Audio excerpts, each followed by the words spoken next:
全國老百姓都應該感謝嗰位周律師，就係上次同銀行打官司嗰位周律師啊！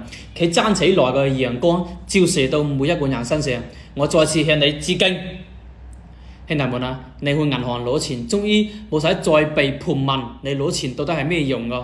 喺上個月嘅11月28號，中國人民銀行、國家金融監督管理總局、中國證監會聯合發布新規定，直接刪除咗存取現金超過5萬蚊需要登記資金來源嘅要求。5萬蚊以上嘅實名都取消啦，那麼5萬蚊以下呢就更加冇使講啦。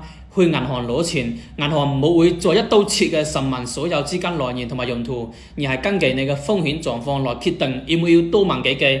呢個規定呢係從2026年嘅1月1號開始實施。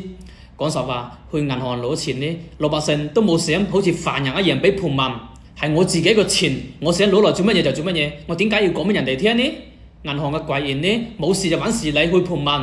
你諗下，人哋個錢想點樣使就點樣使，我做乜嘢要經過你銀行呢？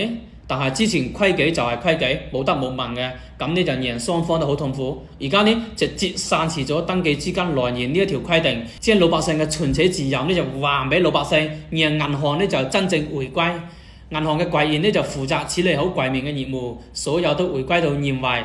我相信呢個先至係所有嘅老百姓，包括所有嘅銀行一線嘅員工都想睇到嘅。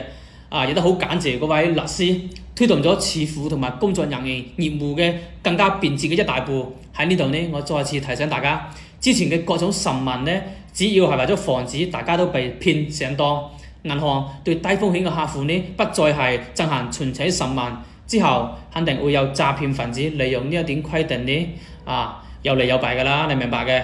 喺呢個時候呢，大家就要警惕啊！自己嘅身份證啊、銀行卡密碼一定要保管好，堅決冇能夠借俾任何人，冇能夠幫任何人過渡資金。